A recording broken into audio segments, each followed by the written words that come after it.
Right, ఇక కాకినాడ జిల్లా గొల్లప్రోల్లో పవన్ కళ్యాణ్ పర్యటిస్తున్నారు. ఎన్టీఆర్ భరోసా పెన్షన్ల పంపిణీ కార్యక్రమంలో పవన్ కళ్యాణ్ మాట్లాడుతున్నారు. లైవ్ లో చూద్దాం.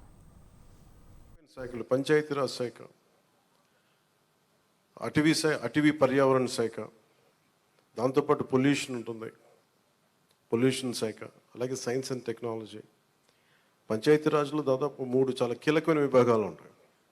వాటన్నిటినీ చదవడానికి, అవగాహన చేసుకోవడానికి చాలా సమయం పడుతుంది. ఆ పరిపాలన అంటే ఆ శాఖ తాలూకు పరిపాలన వ్యవస్థలో ఉంటుంది, అడ్మినిస్ట్రేటివ్ డిఫికల్టీస్ ఏముంటాయని.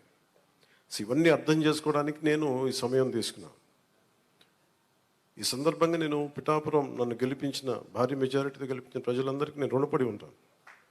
నేను ఎక్కువ మాటలు చెప్పి తక్కువ పని చేయదలుచుకోలేదు, తక్కువ చెప్పి ఎక్కువ పని చేయదలుచుకున్నాను. ఇది మొన్నదాకా మనం తిట్టుకున్నాం, గత ప్రభుత్వాన్ని విధానాలని మనం అనుకున్నాం, విమర్శించాం.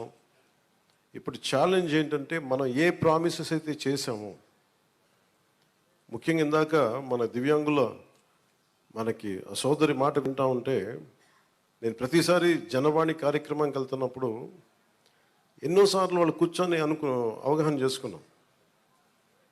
ఈ 3,000 ఇవ్వలేని పరిస్థితులు, ఒకళ్ళు ఇచ్చిన చాలని పరిస్థితులు. ప్రతిసారి చాలా సందర్భాల్లో నేను చంద్రబాబు గారు దీన్ని చెప్పాను. ఈ అత్యంత వెనకబడ్డ, నిర్లక్ష్యానికి గురి కాబట్టి ఎవరు ఉన్నారంటే దివ్యాంగులే ఈ మన భారతదేశ సమాజం ముందుగా మనం పెట్టుకోవాల్సింది. సో ఆ దాంట్లోనే అదంటే ఆ క్రమంలో ముందుగా ఈరోజు మేము మాట్లాడుకున్నప్పుడు చాలాసార్లు చెప్పాను ఇట్లాంటివి ఉండాలి. అలాగే స్కిల్ డెవలప్మెంట్, ఇలాంటి మీరు చూస్తే మొదటి పెంచిన ఈ పెన్షన్లో పెన్షన్ విధానం. గత ప్రభుత్వం మాట్లాడుతున్నప్పుడు ఇందా కృష్ణరాజు గారు మాట్లాడుతా, మేము వస్తే ఈ పెన్షన్ విధానాన్ని రద్దు చేస్తారు, మేము దానికి కొన్ని ఇంతలు పెంచి ఇచ్చాం తప్ప తగ్గించలేదు. ఇది చాలా ఛాలెంజింగ్, అది కూడా చెప్తున్నాను మీకు. మీ దృష్టికి కూడా తీసుకురావాల్సింది, వైసీపీ ఒక పెన్షన్ మీకు ఇవ్వాలి.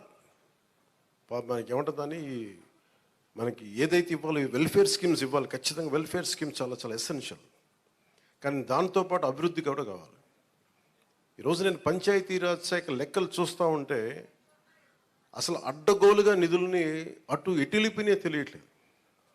మీరే చూశారు, ఒక చిన్నపాటి కాలువకి ఒక మండలానికి కావాల్సిన డబ్బులు ఒక 15 కోట్లు 10 కోట్లు, ఏది ఒక చిన్నపాటి మినీ రిజర్వాయర్ అవసరం ఏదైనా ఉంది, లేదంటే మనకి చిన్న కాలువల మరమ్మతులు కానీ, వాళ్ళ ప్రయారిటీ, వాళ్ళు మంచిగా చెడ ఇవన్నీ పక్కన పెడితే వాళ్ళ ప్రయారిటీ 600 కోట్లు పెట్టి ఋషికొండలో ప్యాలెస్ కట్టుకున్నారు. అదే 600 కోట్లు ఈ పాటికి మనకి మనకి ఇక్కడ కనుక పెట్టుంటే ఒక జిల్లా అభివృద్ధి అయిపోయింది. సో మేము తీసుకున్న ప్రయారిటీ అది. హంగులకి ఆర్భాటాలకి కాకుండా, నేను ఈరోజున పంచాయతీరాజ్ వ్యవస్థ నేను నడిపే వ్యక్తిగా చెప్తున్నాను మీకు, ఇందులో నా సైడ్ నుంచి కరప్షన్ ఉండదు, నేను మీకు మాటిస్తున్నాను. పర్యావరణ శాఖ సంబంధించి దాన్ని బలోపేతం చేస్తాం. అకౌంటబిలిటీ, ఎన్విరాన్మెంటల్ ఆడిట్ పట్టుకొస్తాం. ఏ కాలుష్యం ఎందుకు ఉంది, దానికి పారిశ్రామికవేత్తలు ఏం చేస్తారు, ఇబ్బంది పెట్టి భయపెట్టేది కాదు, కానీ వారి బాధ్యత కూడా గుర్తించేలా దానికి ఒక బలమైన ప్రయత్నం చేస్తాం. అలాగే పంచాయతీరాజ్ శాఖలు చూస్తే జల్ జీవన్ మిషన్, ప్రతి ఇంటికి రక్షిత మంచినీరు. మన పిఠాపురం సమస్య కాకుండా మనం కూర్చోబెట్టి ఈ మధ్యన ఈ కొల్లేరు కైకలూరు నియోజకవర్గం గురించి చూస్తే 80% అన్ని చేపల చెరువులు ఉన్నాయి, తాగడానికి నీళ్లు లేవు. గోదావరి పారుతూ ఉంది, మన గోదావరి జిల్లాలో గోదావరి నది పారుతూ ఉంది, కానీ తాగడానికి ఇబ్బంది పడిపోతూ ఉన్నాం. మన పిఠాపురం చూస్తే వెళ్తే ఎక్కడ చూసినా మనకి కొత్తపల్లి ఉప్పాడ ప్రాంతం, మిగతా ప్రాంతాలకు వెళ్తే తాగడానికి మనకు నీళ్ళు లేవు.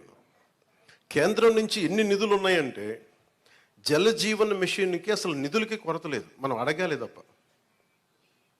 ఎందుకు చేయలేకపోయారు అంటే దానికి అర్థం కాలేదు నాకు. పంచాయతీరాజ్ అధికారులు చెప్పింది, కేంద్ర జల జీవన్ మిషన్కి ప్రతి ఇంటికి రక్షిత మంచినీటికి మీరు డబ్బులు అడగాలే కానీ ఇస్తారు. ఒకసారి కొన్ని పథకాలేమో కేంద్రం ఇచ్చేది 70% ఉంటుంది, 90% ఉంటుంది. దీనికైతే చాలా మ్యాక్సిమం ఉంది. దీనికి నాకు ఎగ్జాక్ట్ ఫిగర్ గుర్తులేదు, 90 70 అని. అంటే మ్యాచింగ్ గ్రాంట్ ఇవ్వలేని పరిస్థితిలో ఉంది. మ్యాచింగ్ గ్రాంట్ కొన్ని చోట్ల 40 కోట్లు ఉంది, 50 కోట్లు ఉంది. 40 50 కోట్లు 200 300 కోట్లు చేస్తే మనకి కేంద్రం నుంచి 1000 కోట్లు వచ్చేస్తాయి. అంత మ్యాచింగ్ గ్రాంట్ కూడా ఇవ్వలేని పరిస్థితిలో మ్యాచింగ్ గ్రాంట్ ఇవ్వలేకపోయారు, కానీ ఋషికొండలో ఇల్లు కట్టుకున్నారు వీళ్ళు. బూడిదలో పోసిన పన్నీరు, అది బాధేస్తుంది. అంత విలాసవంతమైన భవనం, ఓకే వాళ్ళు అనుకున్నట్టుగా నేను వాళ్ళ ఆ వాదనకి నేను సరే అంటున్నాను, ఓకే మీరు అన్నట్టుగానే అది కూర్చోబెట్టి ఎవరైనా విఐపీస్ వస్తే ఉండటానికి అంత అవసరం ప్రస్తుతం. నాకే క్యాంప్ ఆఫీస్ ఇస్తే నన్ను అడుగుతా ఉన్నారు, ఏం చేయమంటారు మరమ్మతులు అంటే, ఏం చేయగల అలా ఉంచండి అన్నాను. కొత్త ఫర్నిచర్ నేను కొనకండి, నేను తెచ్చుకుంటాను అవసరం అయితే. అలాగే మన సెక్రటేరియట్ నుంచి స్టాఫ్ వచ్చారు, మీకు ఈ మధ్యన అసెంబ్లీకి వచ్చారు కదా.